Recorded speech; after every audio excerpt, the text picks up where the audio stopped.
Inside, you see a set of steering levers, a radio microphone, a pull-out toolbox, and the soft glow of the fuel preheater gauge. This is Precinct 57. How may I assist you?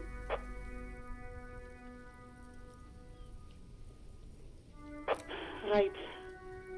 Please hold. 10-4, come in. Fireworker, over.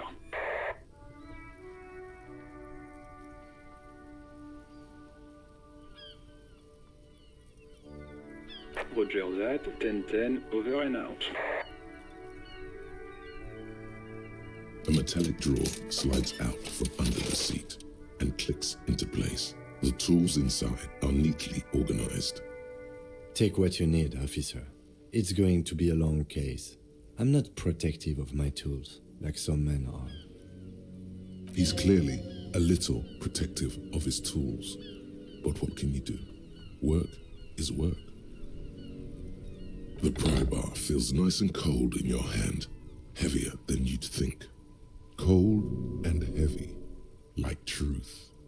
You feel like you're reunited with truth once more. Useful for opening all sorts of doors and lids. The handles are long and sleek. Snap, snap, go the cutters in your hand. It's robust, weatherproof, and well-made. Police issue, blue. Lets you see things in the dark you would otherwise miss. The pull-out toolbox slides back into its nest. Preheater gauge casts a warm glow on the steering levers and the radio on its hook.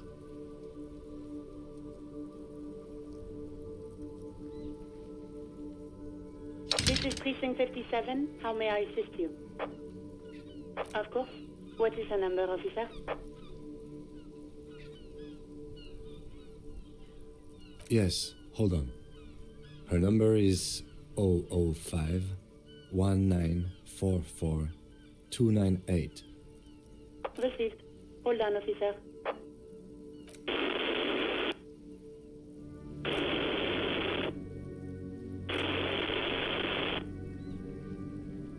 Lieutenant Kitsuragi slowly begins to tap a little rhythm with his right foot.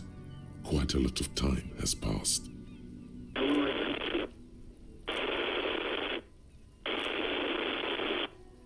Officer, I have Sylvie Malaika on the line for you. Yes, hello?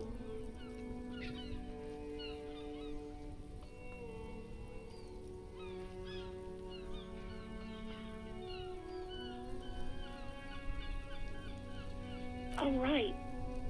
Hello, officer. What can I do for you? You can hear resentment in her tone. She's not thrilled to be talking to you again. There is no resentment in her tone. She wants you to ask her out. No question about it. You mean, why did I leave the bar? Honestly, I'm not really comfortable discussing it with you, sir.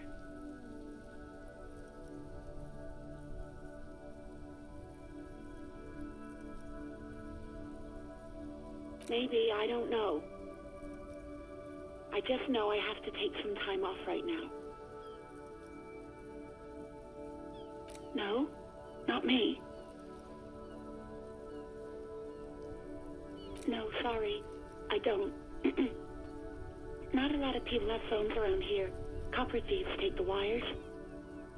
People don't have the money to have the cables put in again. They use the Union's phone, or the one on the coast. It was someone else. We'll find them sooner or later, officer. It just might take a while. Yeah, go on. Yes, I know who you are. You're a police officer. The law. Oh, no, I haven't, sorry. Real policemen have uniforms too, by the way. Where's yours?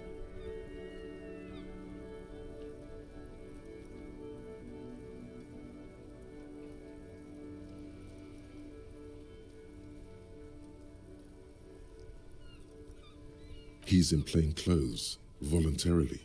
It's different from not knowing where your uniform is. There are officers who wear the signature Perseus black uniforms to the highest ranks in the RCM and end up buried in them as well. Others do it more casually. Looks like you're one of them. Please, no. Not this again. Everyone saw your cool gun detective. You were trying to impress some people with it. Everyone was eating and... Sounds like it's going to be bad. Do you really want to know? You were waving it around in everyone's face, begging them to describe it. You said it calms you, and then you started making suicide jokes. It got pretty graphic. Some poor sod was trying to eat his pudding while you were screaming, spit flying, imitating the mercy shot right next to him. Spat some in his food. I don't think he touched it after. People tried to back away from you or even slip out of the door, but you screamed, "I am the goddamned law, and you have to listen to me. You are all suspects in a murder investigation."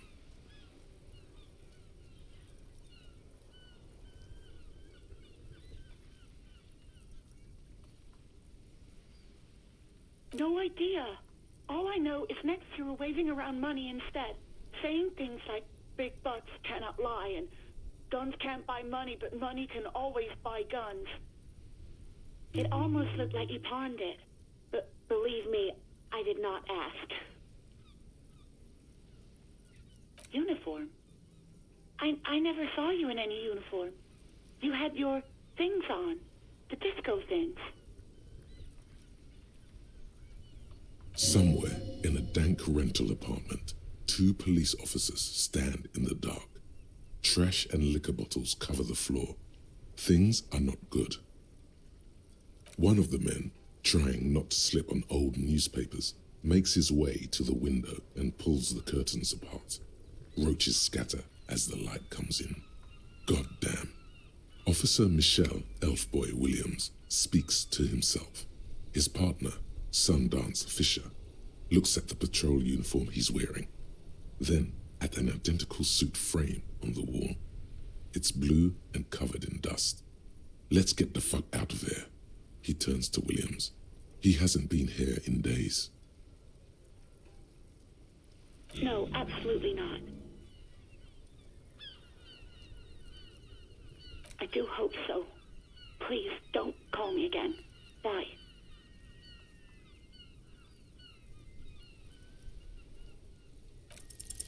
No, she doesn't have a problem with you. It must be someone else she's angry about. Some other guy. Like Gart.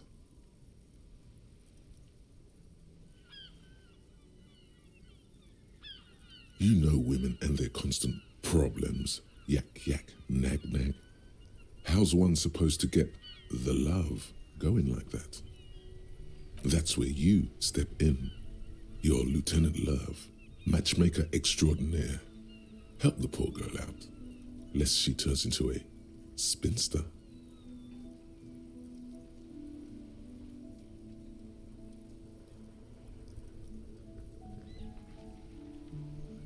What misogyny? I'm just telling things the way they are. Can't a man be honest in his own head anymore?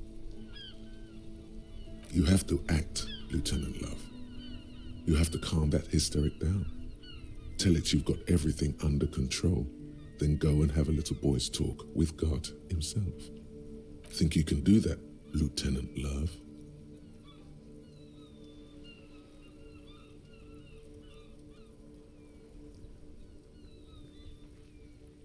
No.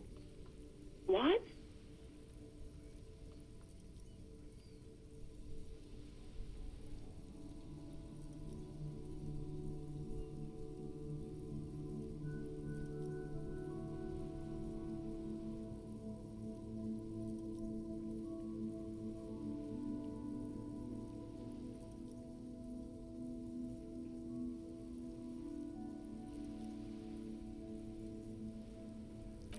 Oh, God. Please, just stay out of my life.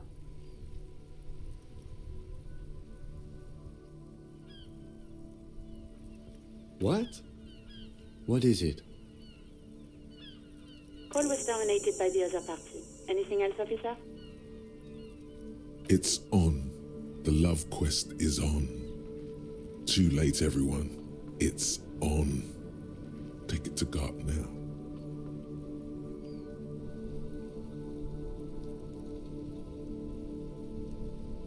'57's over and out. In the cabin, you see a set of steering levers, a radio on a hook, a pull-out toolbox, and the soft glow of the fuel preheater gauge. This is the Kupris Kinema, my motor carriage. You can use the toolbox and the radio if you'd like. Motor carriage, motor carriage. Something bad with a motor carriage. A dark lump rises in your throat.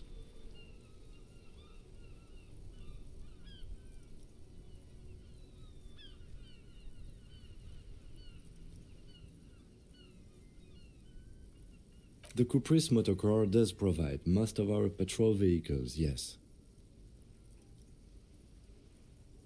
Nothing. It's probably nothing. Forget I brought it up.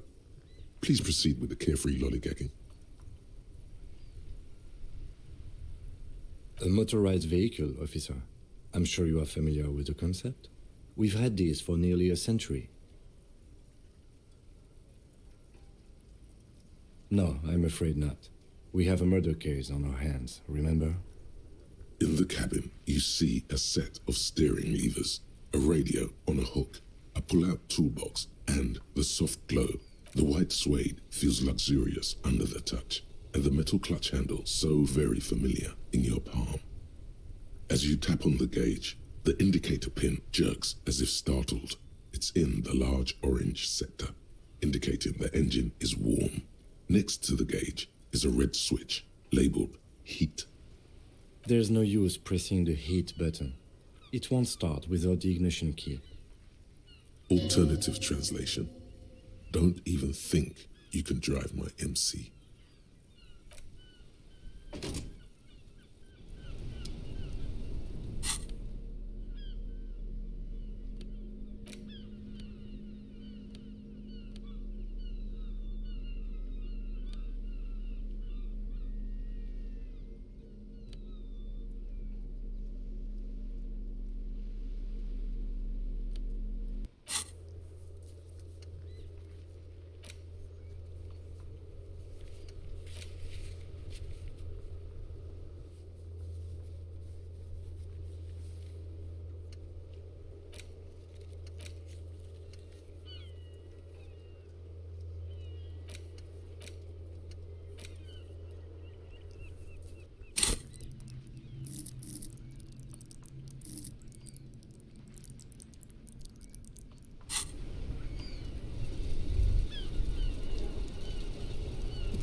The worn and beaten wooden planks of the bench do not look overly comforting. We can sit on benches after we've solved the murder. Let's go. You can revisit the bench if you ever need to pass the time when Lieutenant Kitsuragi is gone.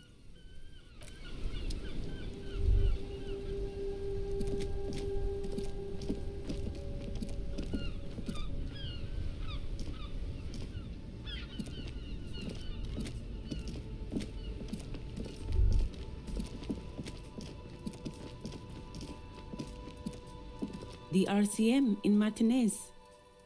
What can I help you with? We don't see a lot of police around here, that's all. Of course. What can I help you with? Sure, I'm done with it. Go easy on that stuff. It gave me a terrible headache. Of course. Where to? What do you mean?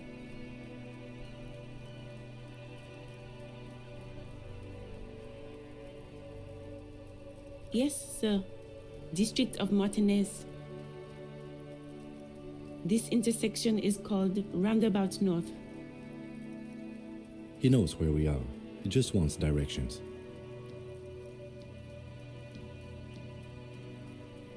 There's the pier, the Cape Side apartment buildings, some more tenements.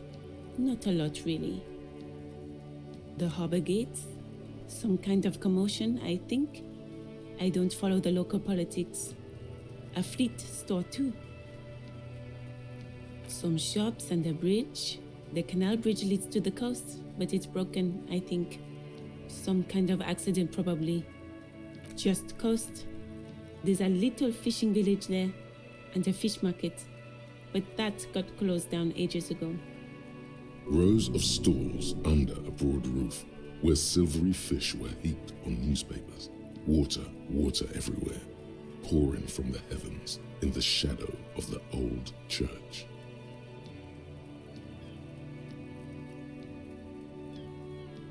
I don't know. The abandoned kind? It used to gather every spring, but there's nothing to do there now. Just drug addicts. It's just water. No, actually, I think they call it the Martinez Inlet. There are some islands in the bay, but they're hard to reach. In the west is the miracle. No problem. Excuse me? She's uncomfortable. Maybe you should drop this line of questioning.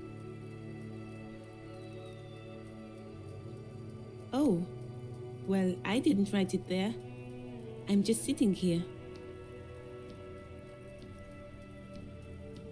I don't know anything about that either. As I said, I didn't write it. Even if she didn't write it, she should clean it.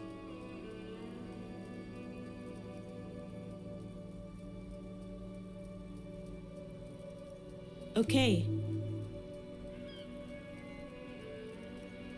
She's probably not gonna do it.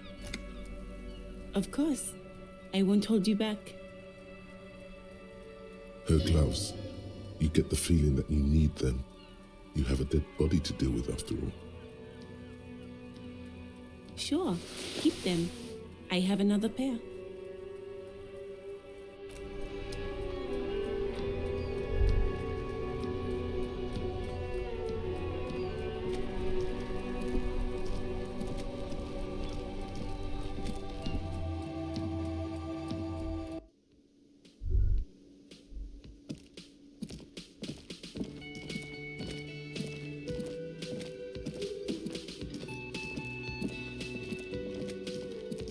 Can I help you? Mine? No, it belongs to the Whirling in Rags. Thank you for clearing that up.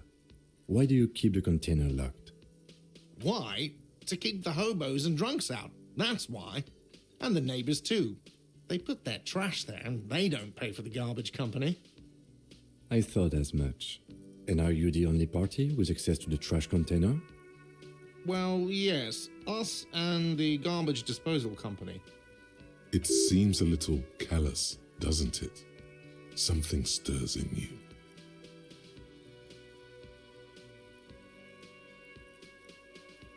Prod at him and find out.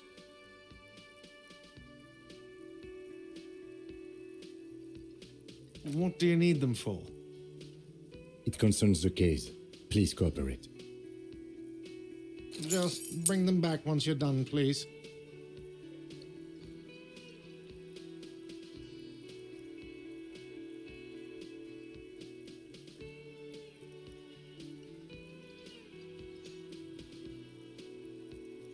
What thing?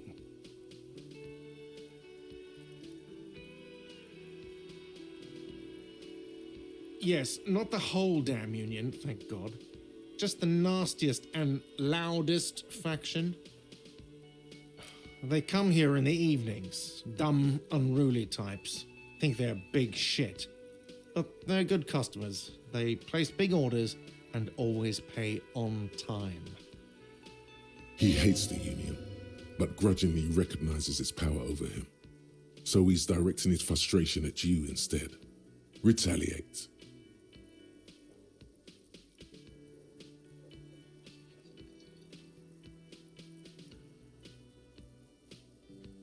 We should find out who this Lord faction is occupying the booth. Loudness means talkative, and we need info. We don't. We have to wait. They'll show up sooner or later. Men get hungry, even striking men. If not today, then they'll be here tomorrow. What are you, a cook now? That's none of your business.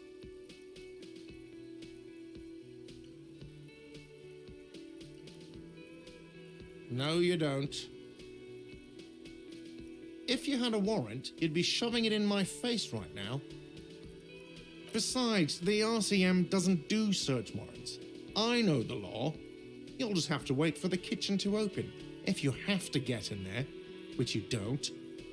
You do realize you can just go into the kitchen at 1300 hours.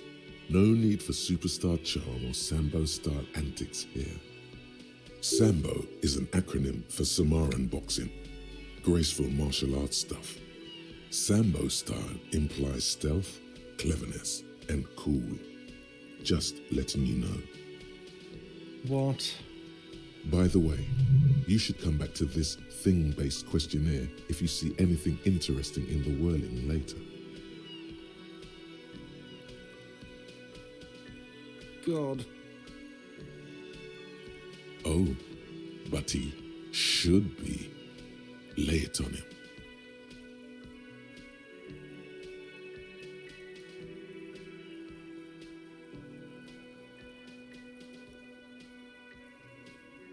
Of course you do. This was your plan all along. This is how you fix it for them.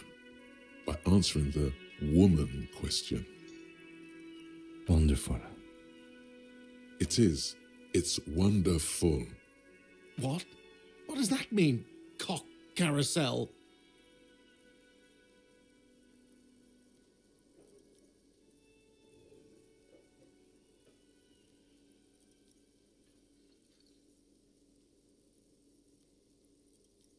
God, does it mean you talked to her?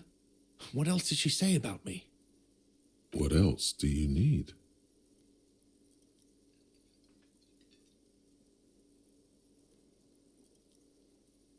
The man leans his hands on the counter and sighs. His head drops between the shoulders, heavy and defeated. She broke the bird, you know. The great skewer. I found it on the ground with the broken wing. On the morning she left. I should have known.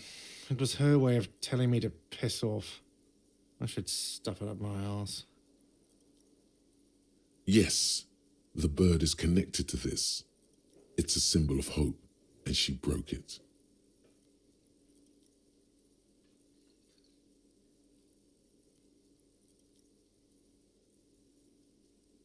Huh. Cock carousel. I think I understand now. That's what they ride until, like, 39. They ride the cock carousel until the clock runs out. Here, have the rest. Now, let me have a drink and think about this shit for a moment. On my own. And there we have it. Isn't that beautiful? Another situation fixed by Dr. Love.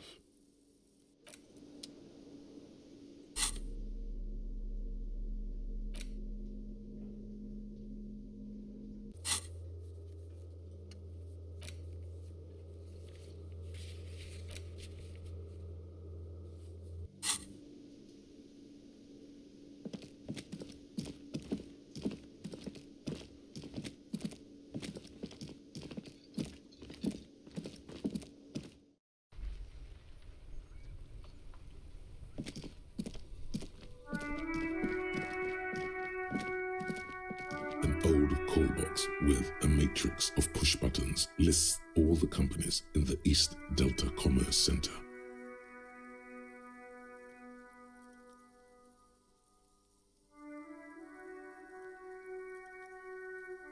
An off-key melody starts playing after you ring the doorbell. Then a woman picks up the receiver.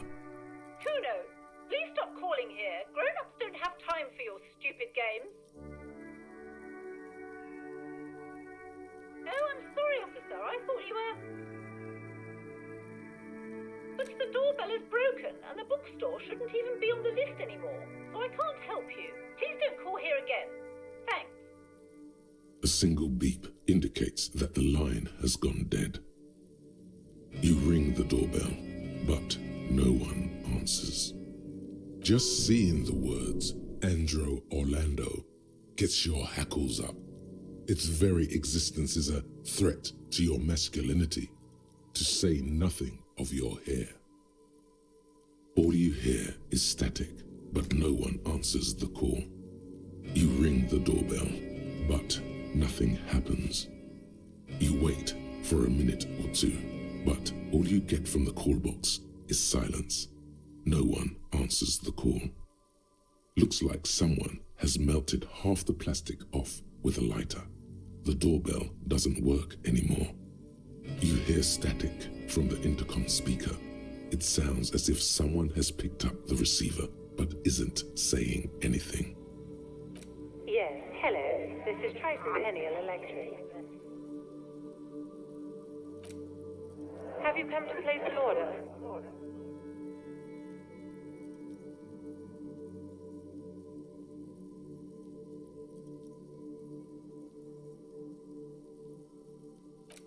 My God. The lieutenant exchanges a look with you. It's you. My God.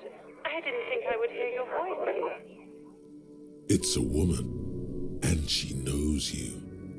Your heart beats faster. No, something's wrong here. Are you sure she's talking to you?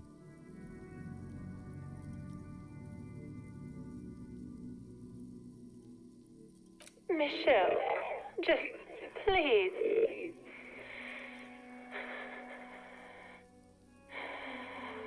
Sounds like a ghost. Wind blows through your clothes and you feel detached from your surroundings. Inside the building, a cold memory hangs. Why did you even call? I don't understand. You've been gone for months. I thought you didn't care.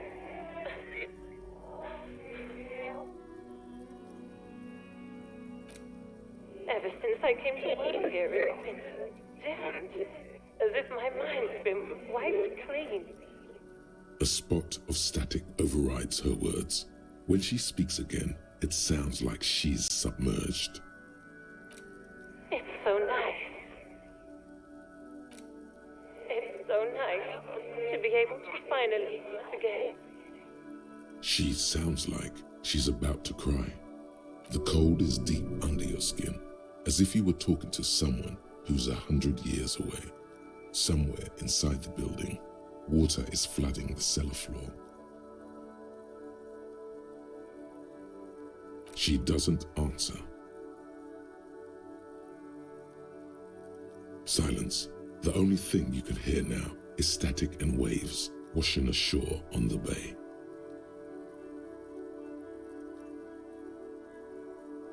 Another seagull passes by.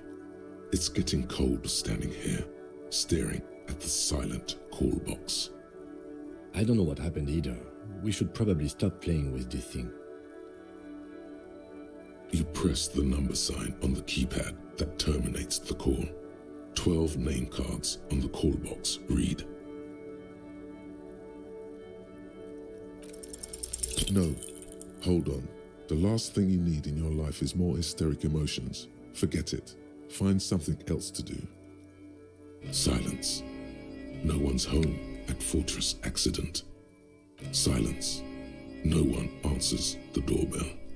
Nothing happens after you ring the doorbell. They don't want to talk to you. Silence. No one answers your call. This button looks new, but someone has removed the name card. Nothing happens when you try to ring it. This button looks new. It's probably not connected yet.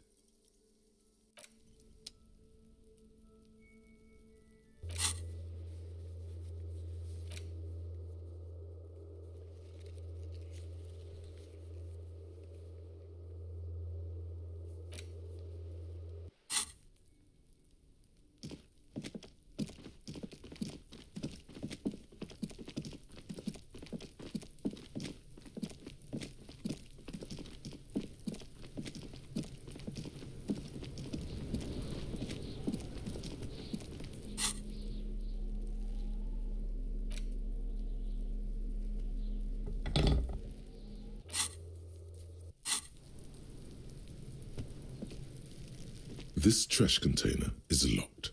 The sliding lid has a padlock that says, whirling in rags.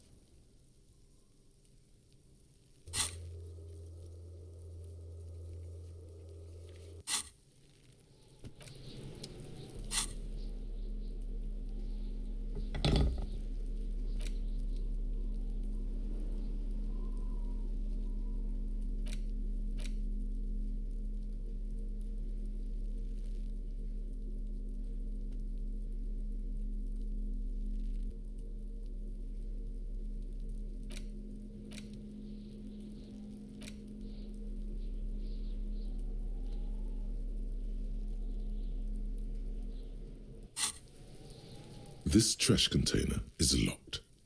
With a well-oiled crack, the lock pops open. It should now be possible to simply raise the lid. Don't. Maybe you shouldn't.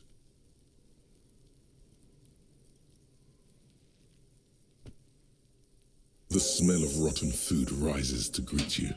You see soggy cartons, dirty rags, and organic waste. We're just in time. This hasn't been emptied for over a week. You see milk and egg rest with one broken egg in it. Some pasta wrapper. Picking up the soggy packages somehow feels familiar. A box falls into pieces in your hands. Batiste Soleil cereal. There are plastic pasta packages below.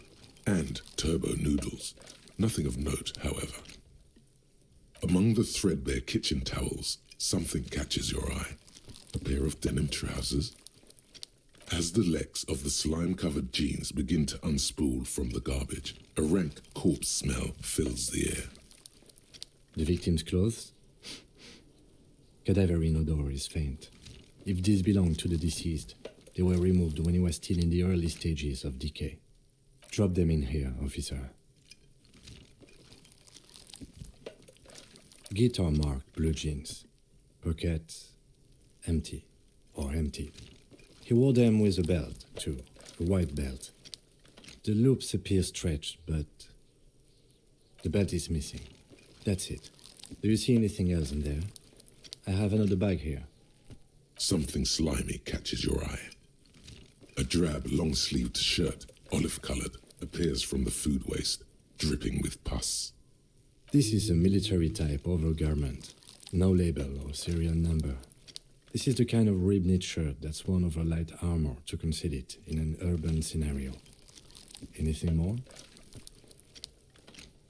The rest of the rags are just kitchen variety waste. A yellow old mug that catches your eye. But other than that... All right. We should go to Gart again and ask if he knows who put the clothes in the trash. It could be as simple as someone from the hostel cleaning the yard. Or that one. I'd advise against confronting that force.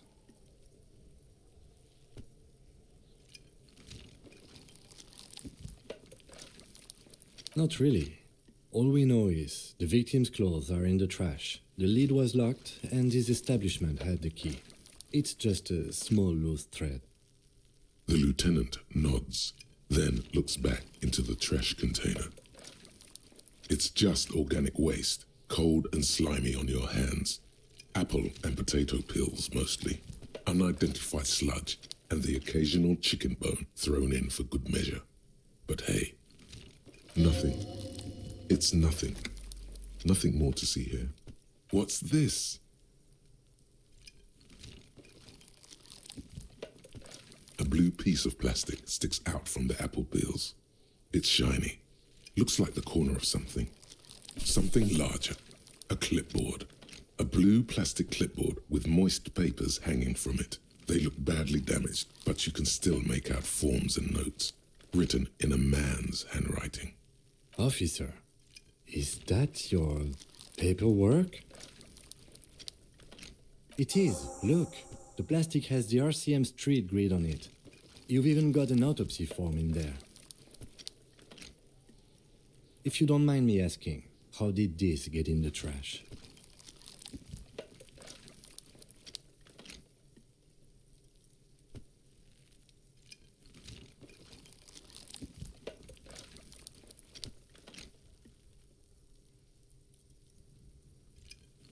Understood. Be untroubled. If anything, this small moment has made him respect you more. You pick out a broken mug with an oddly racist depiction of the yellow man frolicking in saffron, only in its social sensibility. You've acquired an interactable item. Investigate this item further by going to the Interact tab in your inventory.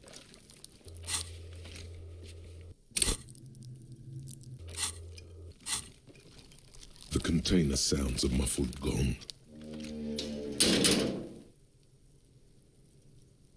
That's one thing off the list. I think we got it all. You said you didn't want to talk about the ledger. However, now that you have it back, it would not hurt to start taking notes on the case, officially.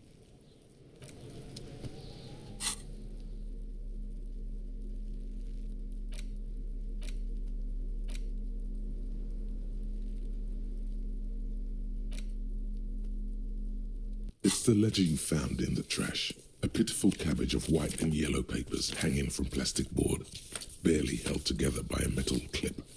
This sad display is made complete by the faint smell of urinal cleaner. There's a piece of toilet paper, or is it cleaning tissue? No, it's toilet paper, desperately sticking to the back of the blue plastic clipboard. It's a metaphor for you. Below the pathetics, terror. Do not look into its blue heart. It's just toilet paper sticking to the back of the plastic clipboard. You can take it off if you want.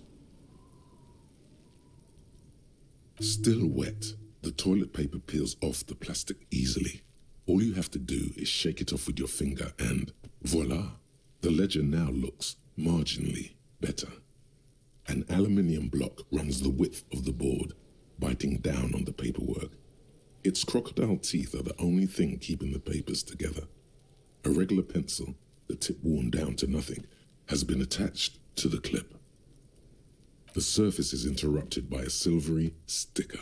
It's rectangular, sparkling with iridescence. You don't know how you didn't notice it before. What? That thing. It's a halogen watermark. We use it for adding information to RCM property. It depends. Aside from an anti-counterfeiting stamp, mine has my station number and address. The information varies by date of issue.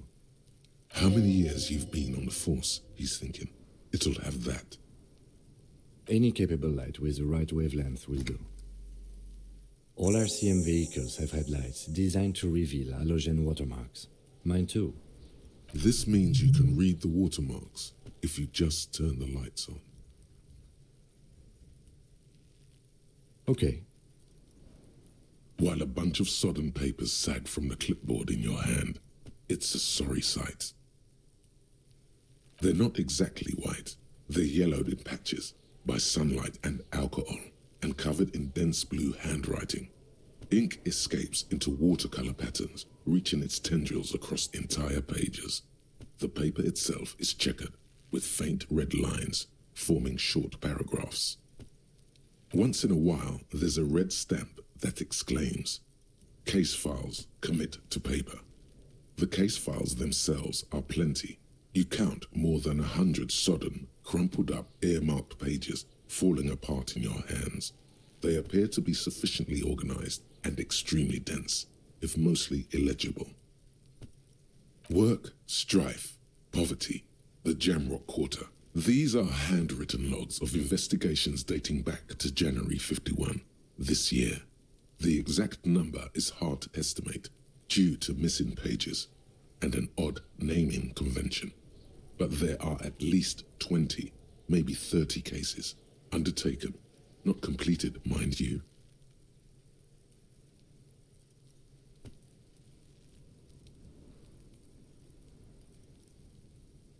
Yes, it appears you employ a, shall we say, robust yet literary system. Each investigation has its case number written on the margins. Yet, still more tellingly, most are accompanied by a name. Yes, all caps. One is called The Next World Mural. Another, The Square Bullet Hole Murders. Another yet, The Unsolvable Case. Others appear more light-hearted. The guys on a couch in an unexpected location, and The Murder at the Ukar Parlor. Even the rare article-free collapsing tenement. Murder features prominently throughout. You like this grimy murdering, don't you? It's going to take an effort to piece these case files together, but it can be done. Once you're done inspecting them up close. You mean the alphanumeric? Officer, precinct, time of arrival at the scene? Oh, you mean the titular? Yes, well, so do I. In our defense, almost everyone in the RCM does. It's a holdover from the early days of the RCM, right after the revolution, when the organization had little idea how to do things. It persists in an unofficial capacity. Officers use these titles to refer to their work among themselves. Again, in your defense, I seem to have named one the man with the hole in his head. That was a real person. His death was real. Still, I named it that, to amuse myself. I pray his loved ones never find out. Rail spiked through the head. He died. It was a workplace accident. There is, for precisely one more. 15 pages near the end remain untouched by the damage. The checkered grid forms a structure of passages, breaking the case into subtasks to accomplish. The tasks you've completed flow out of the kind green ape pen in a brash freehand similar to the rest of the letters. The wording comes easily. It's almost robotically simple, a language developed for mental rigor and simplicity. Inspect the victim's body. Interview the cafeteria manager. A satisfying slash sounds across the paper. You're done, it seems to say. And you, and you. Things to be done and things already done. The composition of reality. This is an extremely useful tool for a detective of the citizens' militia. Now all that remains is to name the case. No, actually. Any ideas?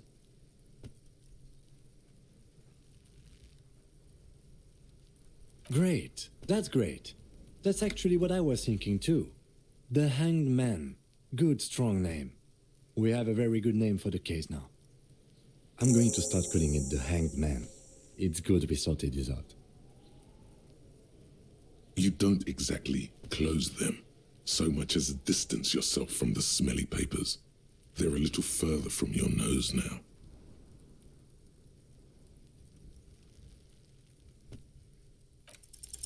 It's proving to be harder than expected. You just don't have the intellectual rigor to patch the quilt back together. Try again later.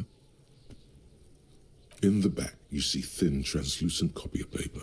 Some neon yellow, some bright red, all covered in boxes, like marching armies. These look like official forms, waiting to be filled out. 3. The topmost are misconduct fines. The middle ones are station calls. And the bottommost are field autopsy forms. Each is easy enough to make sense of. A monetary penalization ranging from 20 to 250 real. Severe cases allow for 1,000 real, but that requires special paperwork. The details of issuing these fines are spread out over the rest of the fields. These are quite sinister in turn. They give a date and time for the person to appear at the specified precinct police station.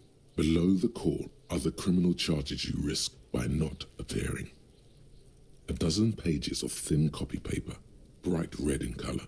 You see the parameters of a deceased human form waiting to be filled in. Age, sex, condition of internal organs, color of the irises, predation marks, condition of sexual organs. Yes, all that remains now is to fill those forms and hand them to people. Fines for wrongdoers, interview requests for bad guys, and field autopsies to dead guys. What delicious power hid within this pathetic mess. You feel better. The rest of the stinking cellulose is much worse for wear. Being sandwiched between the board and the rest of the paperwork must have spared the fragile copier paper. It's made of dark blue plastic, hard enough to beat someone to submission with. The edges are rounded, however. The U4 size board feels thick and heavy in your hand. Light shimmers on its wet surface. On the back, you see the embossed letters, RCM. Blue. The blue heart. Don't look into it. Something rattles inside, ever so lightly. Is there a hidden compartment? The plastic shimmers like lapis lazuli, but it is not see-through. You cannot see to its center. With your hands, U4-sized pages hang from the clip screwed to the top of the board.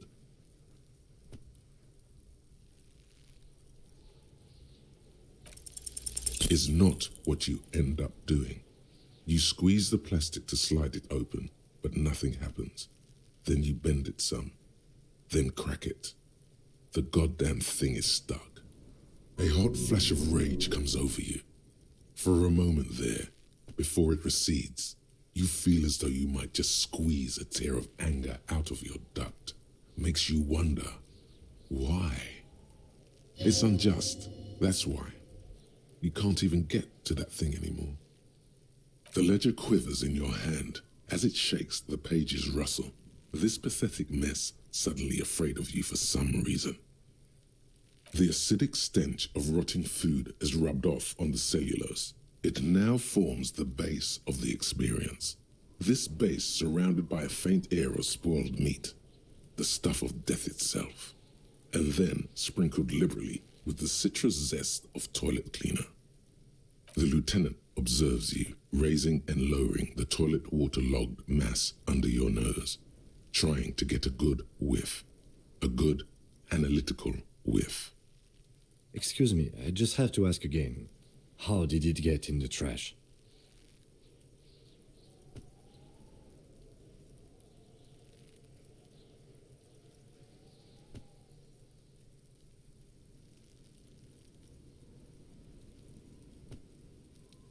Okay, no problem. He's not mad. That smelly mess of paper in your hand is making him worry about the well-being of his own paperwork. That's all.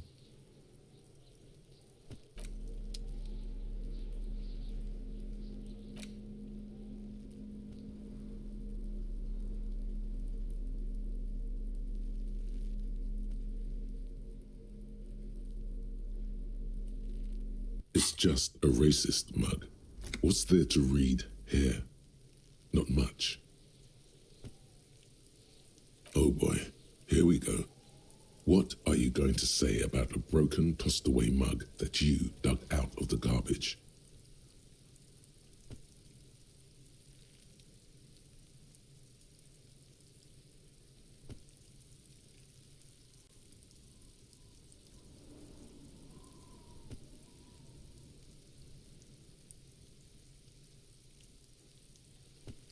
Understood.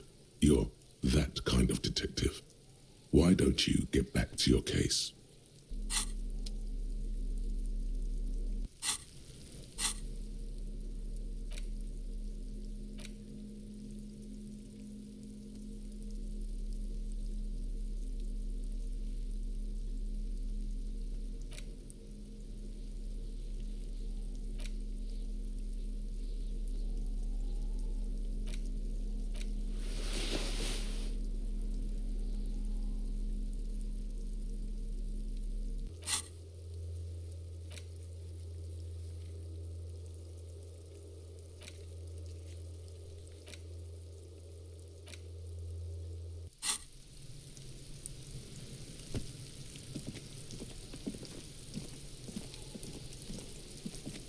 There he still is, looking right through you with his white eyes. The body below is entirely dedicated to that corpse smell. Emitting it is all It does now. The ammonia only makes it worse. The combination forces tears out of your ducts. You manage to keep it in once. The second time, not so much. When the vomiting is done, your cheeks are wet with tears.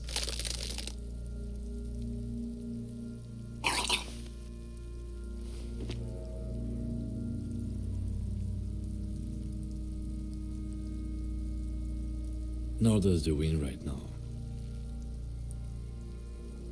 The weight is reassuring, like a crenel on solid fortification.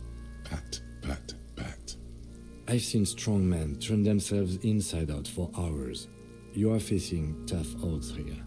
Alcohol withdrawal makes it considerably harder.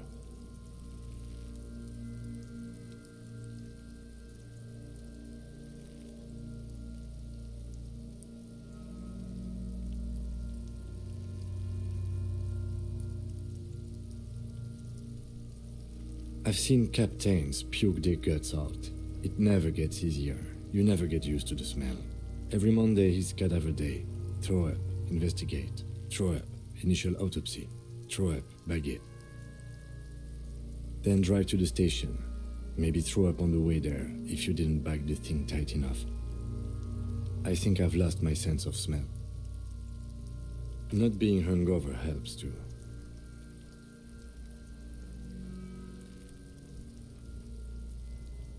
That's probably a good idea. Clear our heads. But before we can do that, you need to get your shit together.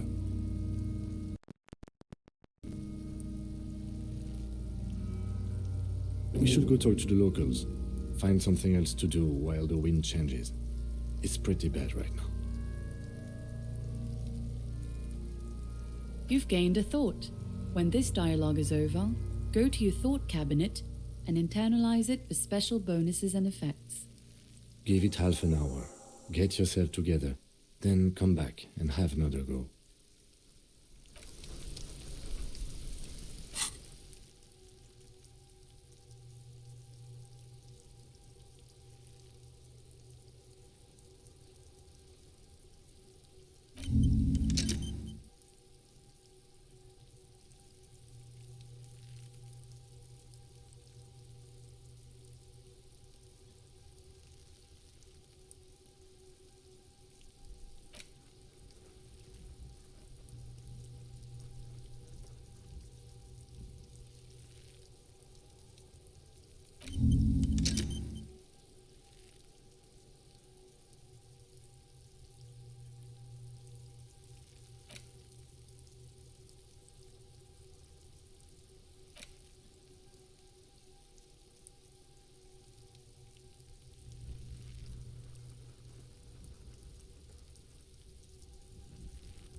All around you, rain falls on the great city of Rivershaw.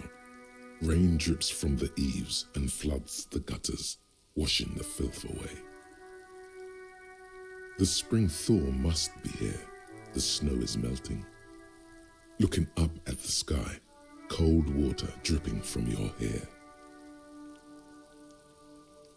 Grey sky like great battleships, clouds colliding with one another. Rain falls down on the world. Your shirt sticks to your chest. The shoulders of your disco blazer grow heavy. The cold finds its way in under your skin. You shiver, and the city shivers with you. You're not dressed for this weather. You should get an overcoat or a patrol cloak. Sheets of rain over the water, a flight of stairs leading into the ocean. Wave after wave washing the coast of Martinez, with its motorboats and gently swaying reeds. The ruins of a half-sunken sea fort crumble on an inlet beyond the Bay of Revachol. Ghosts rise into the sky. Your hair is an oily mess flecked with ash from neighboring coal plants. Smokestacks rise somewhere in the distance. There's a fleet on the corner. A plastic coat is folded into a small triangle under the counter by the window. Beyond that, the strikebreakers have gathered. The great gates of the industrial harbour are locked. A chill runs down your back. You shudder like an animal trying to shake water from its hide. You shudder, looking down at your feet. Dirty rainwater runs veins into the plaza's snow. 2 green snakeskin shoes stand at attention on the mosaic paving of the plaza. Capeside apartments. Tower blocks crowd one another. 4.46mm bullets still lodged in their war-torn stone walls. Hallways collapse from the mortar hits of a war that was lost long ago. Clotheslines go to waste in the rain. Radios play. A yard. Rain falls onto the roof of a woodshed. Coal leaks into a puddle beneath a dead man's feet. He swings from a tree, bloated. Droplets of rain slip from his cold cheeks. A traffic jam. Rain thrumming on the roofs of motor vehicles. Inside, drivers watch water streaming down their windshields. The statue of a king shudders. He too is cold. The canal bridge has been raised. The road ascends. A raised motorway loops above the ghetto. Beneath its concrete columns, a sea of rooftops, woodwork, and tar stretches northward. 4-story buildings as far as the rain can fall. The snows melt in Jamrock. Revachol is the capital of the world. Jamrock is the capital of Revachol. Droplets form on your eyelashes. It's home.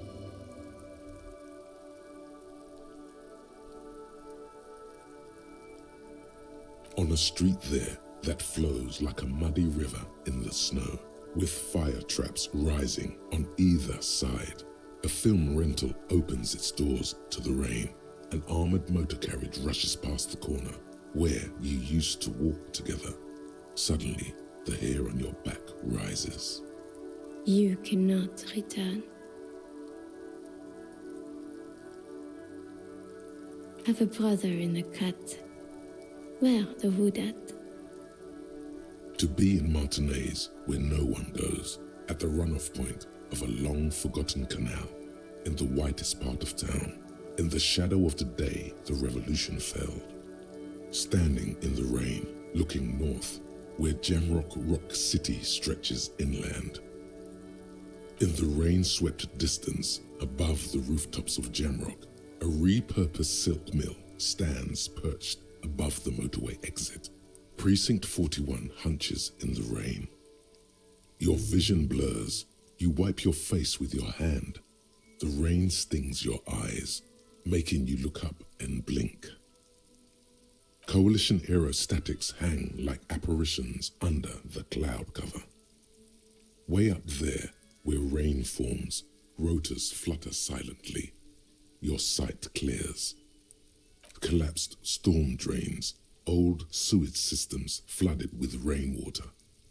Hidden weapon caches from the revolution, doors leading down to Le Royaume, the catacombs to which, for 3 centuries, they delivered the blue-blooded dead. This rain will not let up anytime soon. You should get a raincoat. There's a freight to the east. They sell them there.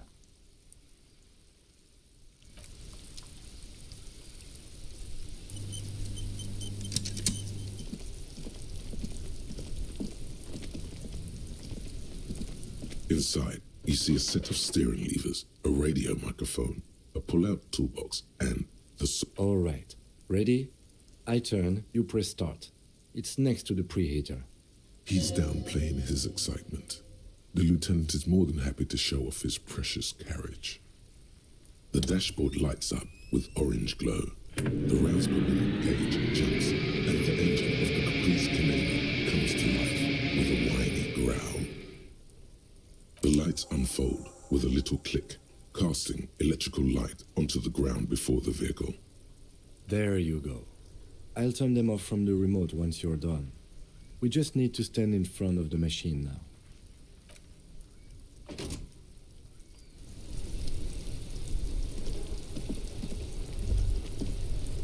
As you hold your ledger's clip under the headlamp, an iridescent hologram appears. A street grid and the veins of a great river. A familiar sensation washes over you. There she is. Revachol Ouest.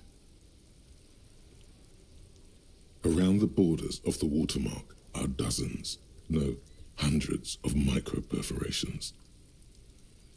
The rectangular watermark is overlaid with the logo of the RCM, and yet the major arteries of Revachol are all recognizable.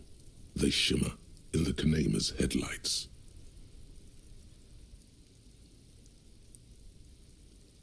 Let me see.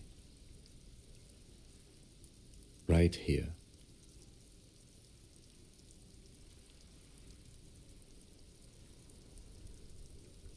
Oh yes. Coal City. Le Royaume. The burnt-out quarter. All of them worse than here. There are many of them, and they are divided into 3 separate rows. The first row has 18 dots. The next is the longest. It runs all the way around the border, and then some. There are so many, it's hard to count. More than 150, at least. Maybe even 200. The last row has 3 perforations. That's it. Those are perforations. They represent your record as an officer of the RCM. They are your statistics, as it were. I should have guessed you'd keep a record. Officers often do. Let's take a look. Son, here is where we score your life performance. You better hope it's good. The first row represents your years of service. 18 years. Okay, not bad at all. What did you do before you volunteered?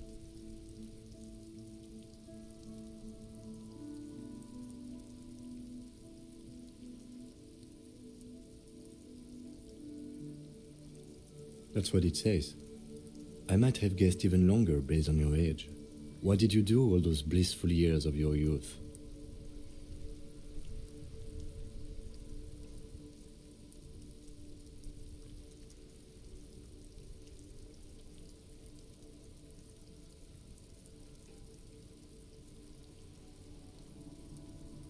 No shame in working a regular job, detective. Sometimes after a long day of doing this, I even envy it. Let's move on, shall we? This next row, the one that wraps all the way around, is your number of closed cases. Closed is good. It means finished.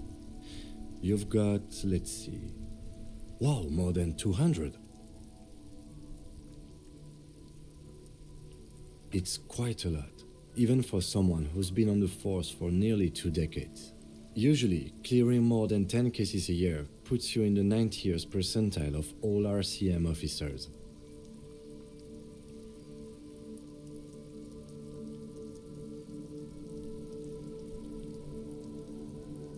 Call it what you want. You were a valuable member of your precinct. Now, let's look at the last row. Right. Those are your confirmed kills. You've got precisely 3 perforations there. Confirmed kills. That sounds pretty evil. A drink would soften that feeling.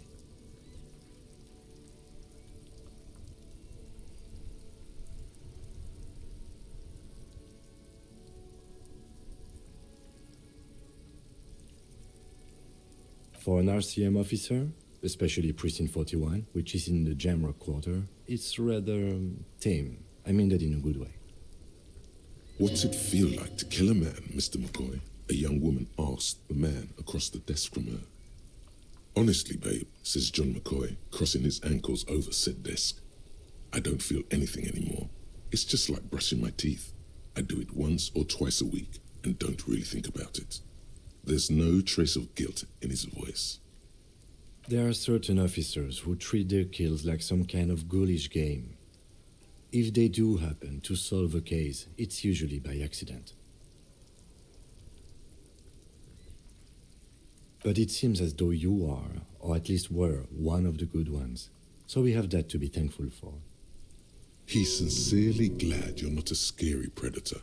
Not to say relieved you're competent. Yes.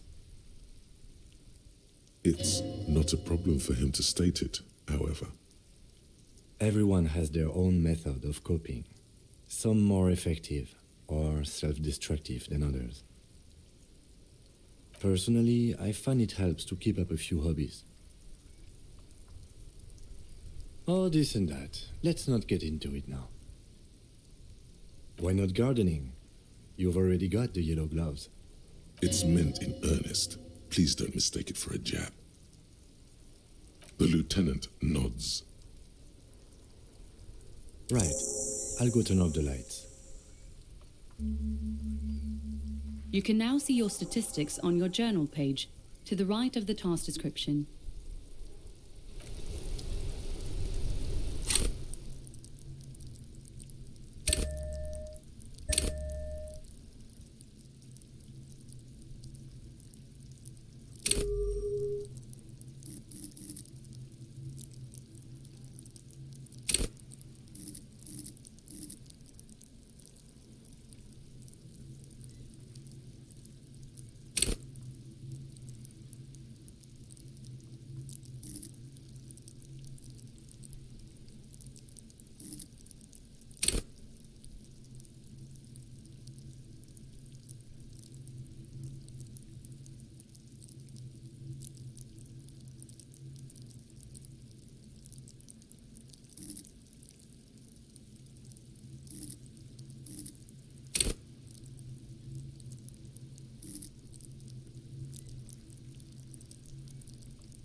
A thin man is smoking below an exhaust hood, occasionally sipping from his mug.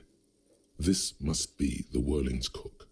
As you step in, he nods toward the table and says something in a completely foreign language. The only words you can make out are Goranci, and Kubek.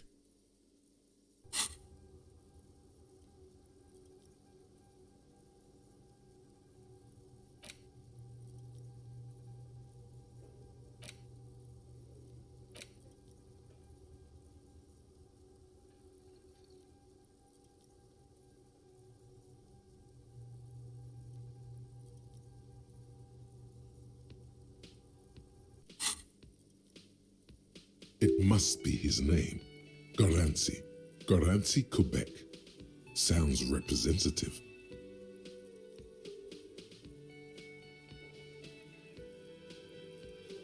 The man puts his cup down and replies something, his left hand drawing arcs in the air.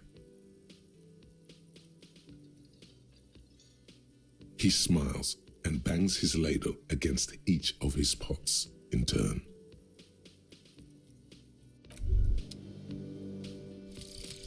Volumetric ship compressor. Bizarre scientific news from Revachol West today, where a police officer's shit has been observed at a pressure of around 495 gigadecimals. These metallic hydrogen levels of shit togetherness were thought to exist only at the center of collapsing stars, not law officials. It remains to be seen how long the shit singularity lasts.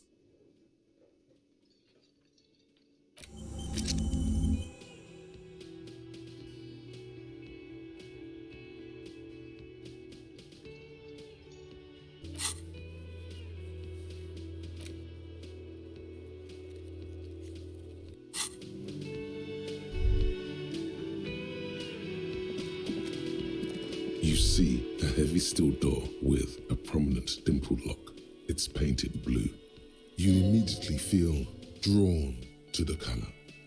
Blue is for mystery. The cobalt blue surface feels rough to touch. The stainless steel door is flush with its frame on every side. The door does not budge. You do? It's a door in the back of the kitchen. Why do you care where it leads?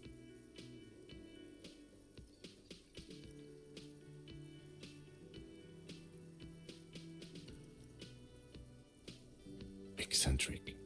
But okay, I suppose we could look into it. As a side investigation. He's not bothered by your eccentricity. He seems genuinely intrigued himself.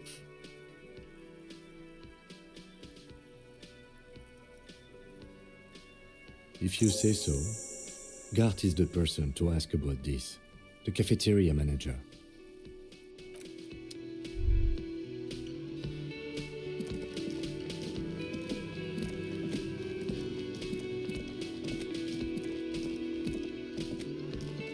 Can I help you? Thanks. I hope you found what you were looking for. How strange. I certainly didn't put them there.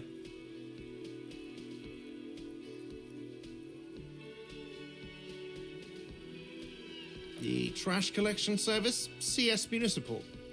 I don't see why they would put anything in the trash, though. Ah, the elusive CS Municipal. I doubt we'll be able to track down who was sent here last and when. This will have to be one of those little threads that solves itself down the road. On Clinton Street, near the Boogie Street Diamond, a small truck rattles down an alleyway. It stops by a rusted trash container. Two men, their faces rough and swollen, jump out. They look at the container despondently. CSM is written on their backs. Thank you anyway.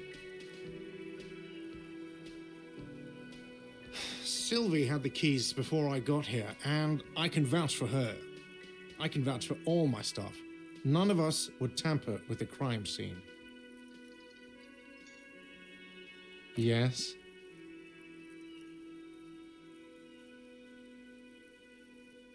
Absolutely out of the question. You wait and see, cafeteria manager. Absolutely in the question. First we find a sad banger, then we sing this place to shit. Another thing. Great. I love those. Oh, yes, that door, sure. There's nothing mysterious about it. It's just a door. No, I don't have a key. I don't know how to get there. And I don't care either. It's not like I've been wondering about it for 10 years. It's just a frit warehouse, probably. Or some boring storage space with a bunch of old junk and dust. Junk and dust. He's attempting to maintain an air of indifference. It's absolutely not convincing. Fine, okay, a little. But my job doesn't leave me time for wondering about one locked door in one of the cafeterias I manage. So I haven't opened it. I have cleaned the whole place 100 times over, though, after the animals. And I haven't found a key, so good luck with that. Yes?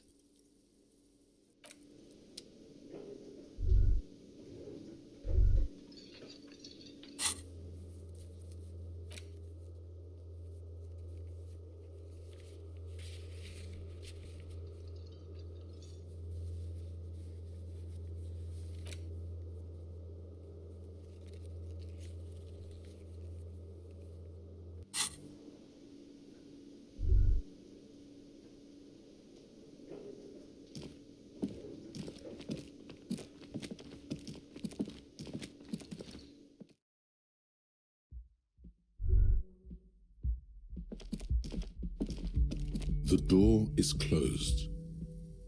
Still no answer. Still nothing. The lieutenant gives you a quick glance. He doesn't like where this is going. You should punch a fucking hole in it.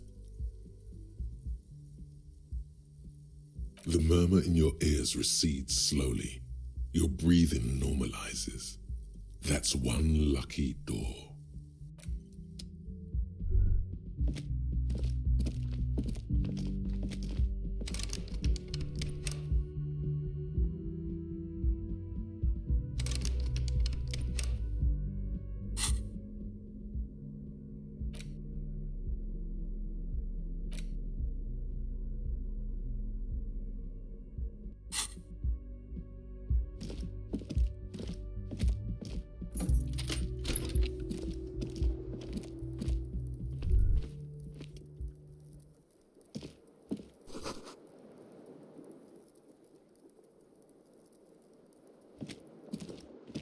The bed is cold and not particularly inviting, but it's yours.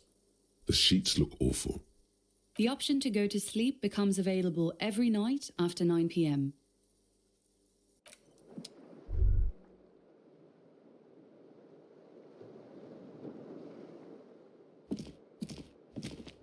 The window stands broken in its frame. Cold wind blows in. The morning light hurts your eyes. It's hazy, but you see the ocean and some war-torn buildings.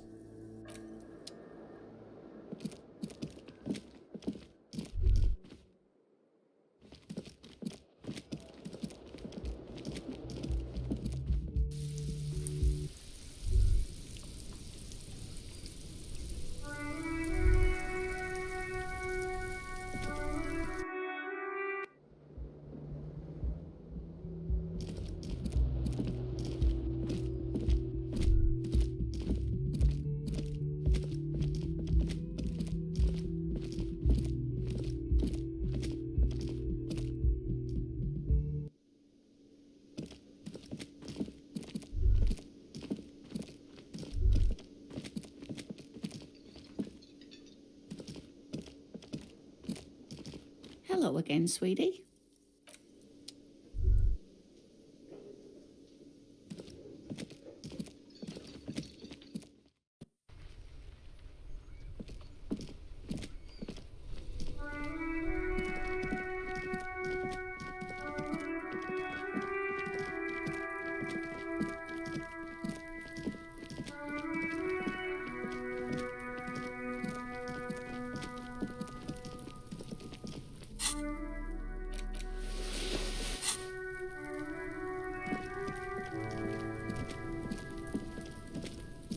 There he still is, looking right through you with his white eyes. The body below is entirely dedicated to that ha ha ha.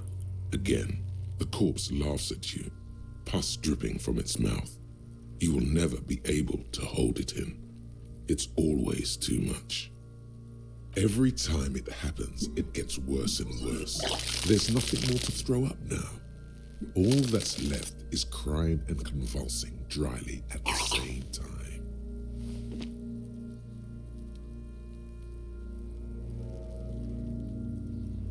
I'm at a loss as well. I could swear your shit was together, detective. Sometimes even that is not enough. Life is unfair. Officer, you just need to be stronger. Learn to keep it in long enough for us to work. There's nothing else to do.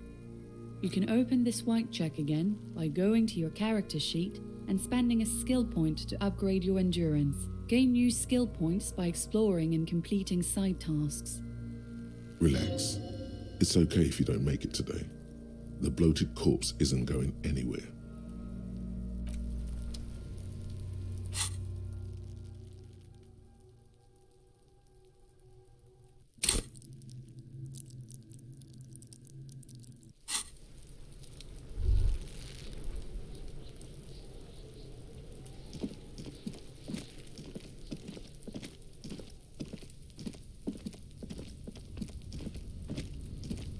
Inconspicuous pile of the roofing material, Eternite. It's nothing. Someone just left some roofing material slanted against an old shack. Because it's nice and orderly, well-laid pallets, easy on the eyes. No, there's more to this. You get this strange feeling. Hard to say. It's gone now. Feelings pass, you see. Especially the small ones.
This Post Levantorie mail collection box has been heavily vandalized with graffito. A closer inspection reveals 2 bullet holes in the front.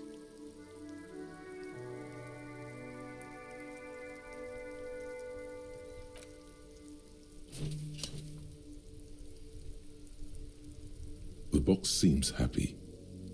Eat shit pig, fucked by the coon, and St. G with a crown have been scribbled on it.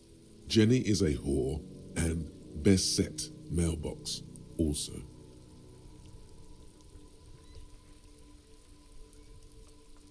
The mailbox does not know how to man up. It is an inanimate object. The dented yellow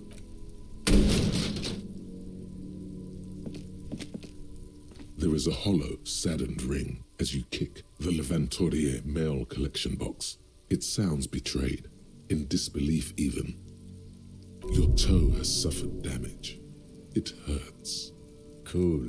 You really showed that mail collection box. The lieutenant pats the box on the head, ever so slightly, before walking away.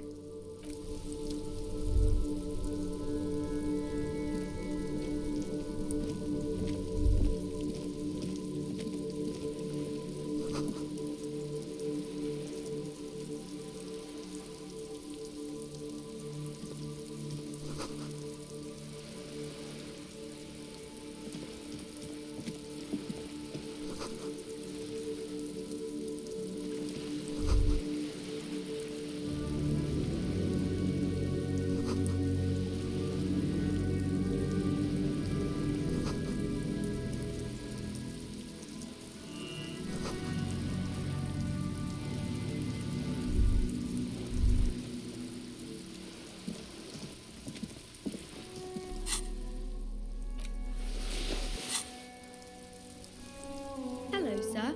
Step right in. The store is open.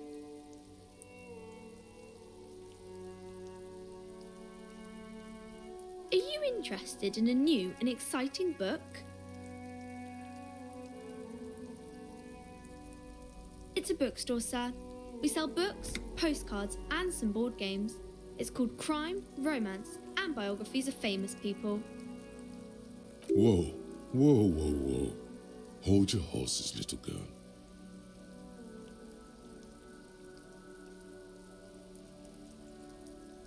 You're fooling nobody. Sir, are you okay? You've been standing here silently for a while now. Okay, sir. I'll try to answer any questions you have. I hope they're about books. My name is Annette, sir. My mum, her name is Plaisance. She owns the store. She's inside minding the register or organising the stock.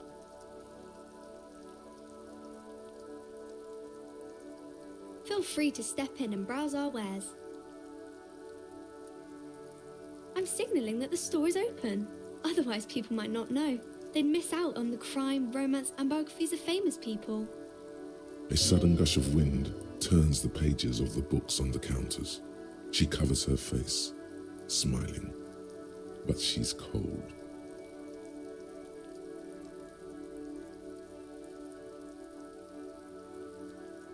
Kind of you to offer, sir. What could you do to help her anyway?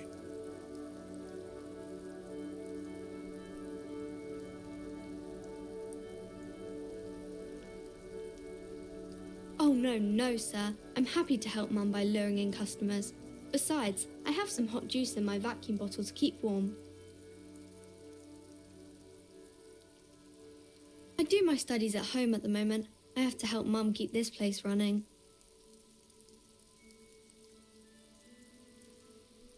Mum says it's necessary to do both because it builds character. Mum says a proper worker is dutiful. That's how you get ahead in life. You succeed. Mum says it's peachy. She was a little afraid at first. There's talk about this house being cursed. Behind her, the window has been boarded up. You sense the boards creaking, twisting for a second, and some kind of doubt in her tense shoulders. Cursed in the way that makes them say that no business has ever really thrived here, sir. That they all go... Exactly, but we've been doing fine so far.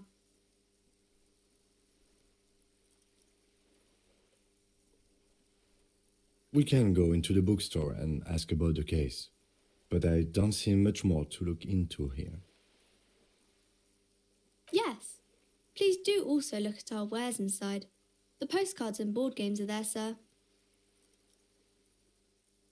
Nothing really, sir. Mum doesn't allow me to sneak around in the back rooms or the cellar. I don't really know what's there. It does not manifest itself in any way. It does not exist. I liked it better when we were talking about whether it's appropriate to stand out in the freezing weather. Anything else you wanted to talk about, sir? Maybe I can tell you about some of our books instead. Crime fiction is about murders or burglaries or things like that, and the work of a policeman or a private detective who's trying to solve a crime and catch the criminals. And it's kind of like a puzzle too. You can guess who the criminal is or how the good guys are going to catch him. You don't look much like a policeman.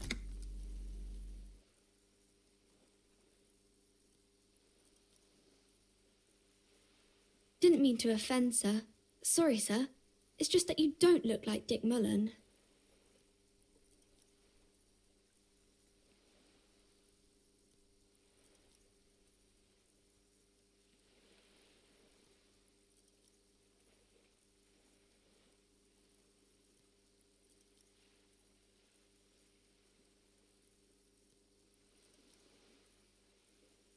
Head, yes.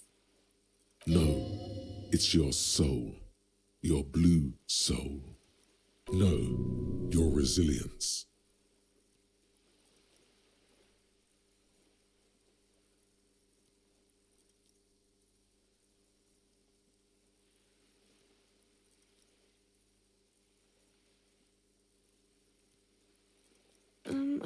sure I understand. If you say so, sir. He's just a fictional character. He's no match for your soul. Maybe you can show me some real police work, sir. Like in the books.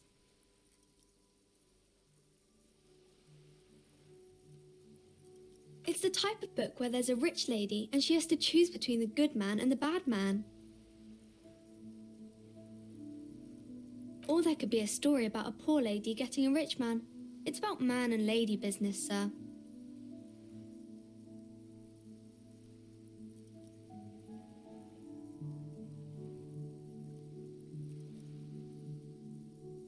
It happens, but usually the guy gets rich in the process.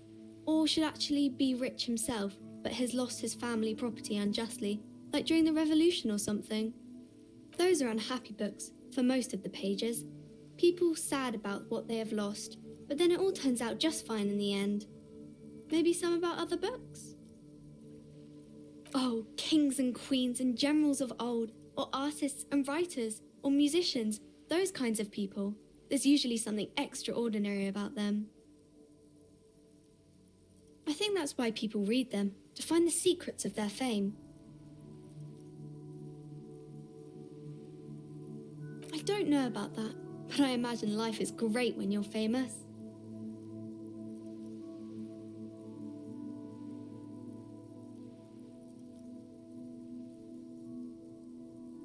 Okay, sir. You fail to deduce anything substantial. She waits intently.